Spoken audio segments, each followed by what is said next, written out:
बड़ा हुआ तो क्या हुआ जैसे पेड़ खजूर, पक्षियन को छाया ना दे फल लागे अति दूर। शायद कबीरदास जी ने सही ही कहा है कि बड़ा होने से कोई मतलब नहीं है। अगर तुम्हारे अंदर स्नेह नहीं है, प्रेम नहीं है, किसी के लिए दया का भाव नहीं है, तो तुम्हें बड़ा होना कोई मतलब नहीं। दुनिया में बहुत से ऐसे कम लोग होते हैं जिनके अंदर ये चीज़ पाई जाती है, जिसके पास दया होता है, भाव होता है, किसी की मदद करते हैं वो लोग। इस कहानी में भी कुछ ऐसा ही है। वो एक शख्स इतने लोगों के भीड़ में किसी की मदद करता है। और देखिए, कहा जाता है ना, जैसी करनी वैसी भरनी। बीज बोएगा तो फल खाएगा। और कुछ लोग ऐसे भी होते हैं जिनके पास कुछ ना होके भी अमीर होते हैं, उनके अंदर सारी चीज़ें होती है। आज मैं कहानी में जिसकी चर्चा करने जा रहा हूँ, देखना ये है कि वो व्यक्ति अमीर है या फिर वो गरीब है, या फिर उसमें दया है या नहीं है। तो चलिए कहानी आगे बढ़ाते हैं। रोड के किनारे एक बुजुर्ग भिखारी बैठा हुआ होता है और वो कुछ पैसे मांगता है आते जाते लोगों से कि कुछ मुझे पैसे दे दो ताकि मैं अपना खाना ले सकूं और खा सकूं। वहाँ से बहुत सारे ऐसे लोग गुजरते हैं जिनके पास पैसे होती है, कार होती है, लेकिन कोई उसकी बात सुन के रुकता नहीं। सुबह से शाम हो जाती है, वो मायूस होकर बैठ जाता है। तभी वहाँ से एक आदमी गुजरता है। वो सोचता है ये आखिरी आदमी है, इसको भी बोलता हूँ मैं। जैसे वो आदमी उसके पास आता है, वो उसको कहता है, साहब मुझे कुछ पैसे दे दीजिए, मुझे खाना खाना है, मुझे खाना लेना है, मेरे पास पैसे नहीं है साहब। वो आदमी की बात सुनकर रुक जाता है और दिखता है कि इसको पैसे दे दूँ, पैसे मांग रहा है, खाना नहीं।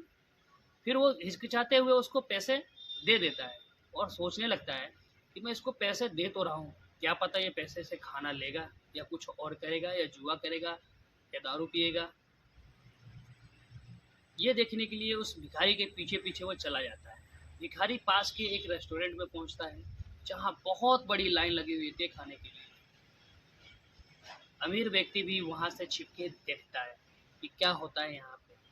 तभी लाइन के सबसे आगे आगे से आवाज़ आती है, भैया मुझे कुछ खाना दे दो ताकि मैं मेरे बच्चे को खिला पाऊँ, मेरा बच्चा बहुत बीमार है। उस औरत के पास पैसे कम होते हैं जिसकी वजह से वो दुकानदार खाना देने से मना कर देता है। कहता है बहन जी जाइए और पैसे लेके आइए तो खाना दूंगा, आप लाइन से हटिए और लोगों को भी मुझे देना है सामान। लेकिन उसके पास पैसे कम होते हैं। वो बेचारी मायूस होकर वहाँ से जैसे ही हटती है, भिखारी आगे आता है और कहता है बहन जी ये लीजिए पैसे और आप अपना खाना ले लीजिए। उसको देता है पैसे और वो खाना लेकर चली जाती है। फिर वो भी वहाँ से खाना लेता है और अपने टेंट की तरफ बढ़ जाता है जहाँ पे बहुत सारे भिखारी होते हैं। टेंट लगा लगा के रोड के किनारे, जैसे बोल सकते हैं कच्ची बस्ती बोल सकते हैं, वहाँ पे होते हैं वो। तो वहाँ पे पीछे पीछे भी अमीर आदमी जाता है और जैसे ही वो भिखारी खाना खाने को स्टार्ट करता है, जैसे ही वो खाने वाला रहता है, वैसे ही एक तंबू बोल सकते हैं या झोपड़ी बोल सकते हैं, झोपड़ी के अंदर से एक बुजुर्ग निकलता है। कहता है बेटा मुझे बहुत तेज भूख लगी है, मैंने भी सुबह से कुछ नहीं खाया। भिखारी ये देखता है और वो अपना खाना उसको दे देता है। तभी वो अमीर व्यक्ति आगे बढ़ता है और उससे पूछता है कि तुम्हें तो भूख लगी थी, मैंने तुम्हें पैसा दिया खाने के लिए, तुमने उस औरत को आधे पैसे दे दिए। जो बचे हुए पैसों से खाना लाए थे तुम अपने लिए, जिसे तुम खाते, वो खाना तुम इस आदमी को दे दिया, अब तुम क्या खाओगे? तो कहता है साहब सब ऊपर वाले की मर्जी से होती है, मेरे लिए मेरा खाना आ जाएगा, आप टेंशन मत लीजिए। तभी दौड़ी दौड़ी वहाँ से एक औरत लेके आती है और भिखारी को कहती है ये लो खाना मिल गया, मेरे पास एक्स्ट्रा खाना है, तुम भी खा लो इसमें से। और वो दोनों खाने लग जाते हैं। अमीर आदमी देखता है कि हाँ इसने सही कहा कि ऊपर वाला होता है तो किसी को भूखा नहीं सोने देता है। वो अमीर व्यक्ति घर जाता है और उसकी माँ और वो टेबल पर बैठे होते हैं खाने के लिए, नौकर खाना लगा रहे होते हैं। उसके बाद में उसकी माँ पूछती है बेटा खाना खा, क्यों नहीं खा रहा है? वो बहुत सोच में पड़ा हुआ था कि क्या आज भी ऐसा होता है कि किसी को हम भला करें वो भलाई हमारे पास लौट के आती है।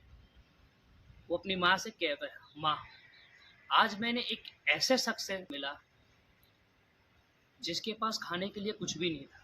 मैंने उसको कुछ पैसे दिए, लेकिन वो पैसे वो लोगों में बांट दिया और खाना लिया उसने अपने लिए, दूसरे को खिला दिया।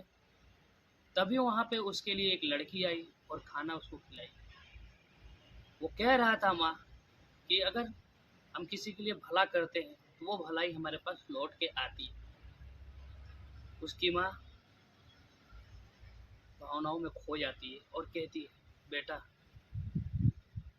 कुछ साल पहले जब तू बहुत छोटा था तो मेरी भी किसी ने मदद की थी। कहीं ऐसा तो नहीं कि वो आदमी वही है? तभी जो नौकर चाकर रहते हैं उस घर के, खाना वेस्ट जो मतलब बच जाता है उसको ले जाके फेंकने जाते हैं।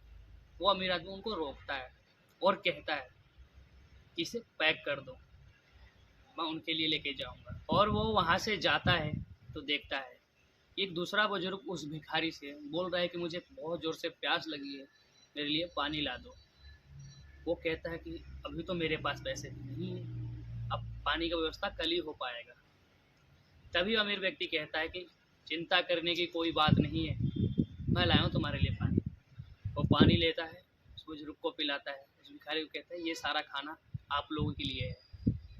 तभी उसकी माँ आती है और उस भिखारी को देखती है तो शॉक हो जाती है, आश्चर्य से उसकी आंखों में आंसू आ जाते हैं। वो व्यक्ति वही था जिसने कुछ वर्षों पहले उस व्यक्ति की माँ की मदद की थी। तभी उसकी माँ कहती है कि बेटा जब हमारे ऊपर मुसीबत आया था तो इस आदमी ने हमारी हेल्प की थी, मदद की थी, और आज जो कुछ भी हम इसके वजह से ही है।